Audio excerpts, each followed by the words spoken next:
We are honored to welcome Ms. Maria Ejchart, Polish Deputy Minister of Justice. Your presence with us today is a meaningful reflection of the enduring connection between the Jewish people and the Jewish and Polish people, a relationship rooted in centuries of shared history and strengthened through dialogue, education, and a shared commitment to justice.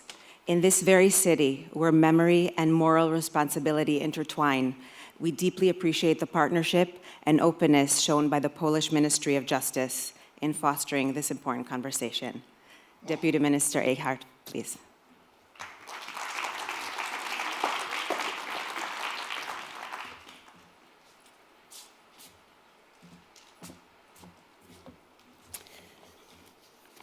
Ladies and gentlemen, good morning.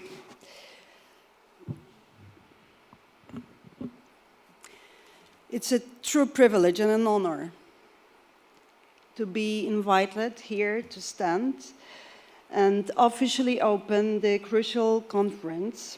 I warmly welcome you, all of you, here to Warsaw and here to the Polish Museum, which serves not merely as a museum, but as a living, vibrant testimony of the rich, thousand-year history that is shared by Poles and Jews. We share a collective concern regarding the spike in anti-Semitic incidents worldwide, a direct consequence of the Hamas terrorist attack on 7th of October. This dangerous trend is now regrettably making its presence clearly felt across Poland, challenging the relative calm we have enjoyed. Let me mention some recent examples in Warsaw, Kraków, Września, Gdańsk, in which we had to deal with the boycott, disruption of our artistic performances, cancellation of events with the participation of guests from Israel. Allow me to share a powerful observation of the nature of anti-Semitism of Viktor Klemperer. Emotion was not itself the be-all and end-all. It was only a means to an end, a step in a particular direction. Emotion had to suppress the intellect and its surrender to a state of numbing dullness without any freedom of will or feeling. How else would one have got hold of the necessary crowd of executioners and torturers? This historical insight confirms that anti-Semitism is not merely a prejudice. It constitutes a calculated political doctrine aimed at suppressing rational thought, inciting communal hatred, and paving the way of systemic persecution. Consequently, our counter-response must be intellectually rigorous, strategic plan, and grounded in the rule of law. In this context, I would like to take this opportunity to extend my sincere gratitude to the International Association of Jewish Lawyers and Jurists. Your courageous and hard work provides a critical foundation of our shared efforts. We recognize and deeply appreciate your role as a global leader in the legal battle against anti-Semitism and hatred. The Polish government takes its commitment to combat all forms of anti-Semitism with the utmost seriousness.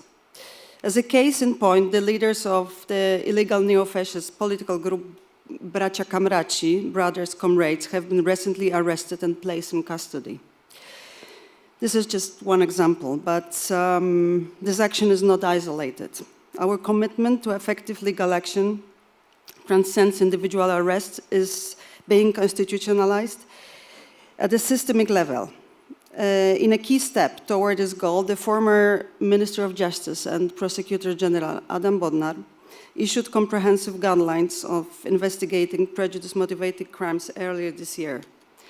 Thank you, Aleksandra Gliszczyńska-Grabes, for your efforts.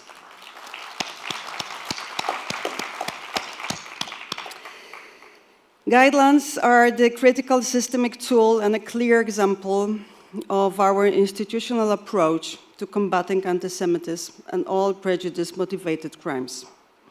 The next crucial step, and next thank you to Alexandra, in our efforts is to combat anti-Semitism in the adoption of the national strategy for countering anti-Semitism and supporting Jewish life.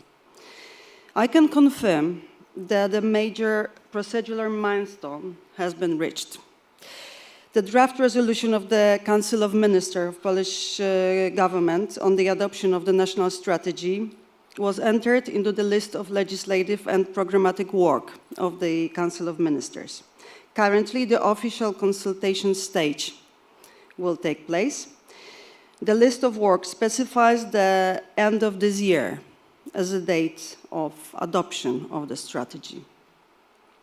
We have high hopes for the appointment as a part of the strategy of a comprehensive coordinator who will be responsible for directing and synchronizing government actions in countering anti-Semitism and supporting Jewish life. The strategy document indicates the key role in the implementation of the strategy will be played by the coordinator responsible for coordinating activities and international contacts. We will do everything to provide him or her with the tools necessary for the efficient operation. The coordinator will be based in the Ministry of Justice. The swift proliferation of anti-Semitic attacks on social media platforms following the draft strategy's release, targeting both the government and Jewish community, serves as concrete evidence of the ongoing threat. This reaction makes it clear that the strategy's adoption is necessary, yet at the same time, it strongly underscores that it's merely the foundational step of our prolonged institutional effort to combat anti-Semitism in Poland. Allow me to conclude with the profound words of a man whose life and attitude embodied all the values we are fighting for here today. Rabbi Abraham Joshua Heschel, the great Polish-American Jew born here in Warsaw, philosopher, stood shoulder to shoulder with Martin Luther King in the name of racial justice and the fight against all form of exclusion. When reflected to his deep involvement in the civil rights movement, Rabbi Heschel offered the truth that should guide our strategic work. He said, "Morally speaking, there is no limit to the concern one must feel for the suffering of human beings. That indifference to evil is worse than evil itself. That in free society, some are guilty, but all are responsible." His words resonate directly with our mission. Our strategies, our laws, and our commitment must reflect this boundless concern for human suffering. Our task is not solely to address transgression, but to embrace our collective responsibility to actively and permanently eradicate the ancient hatred and anti-Semitism. Thank you.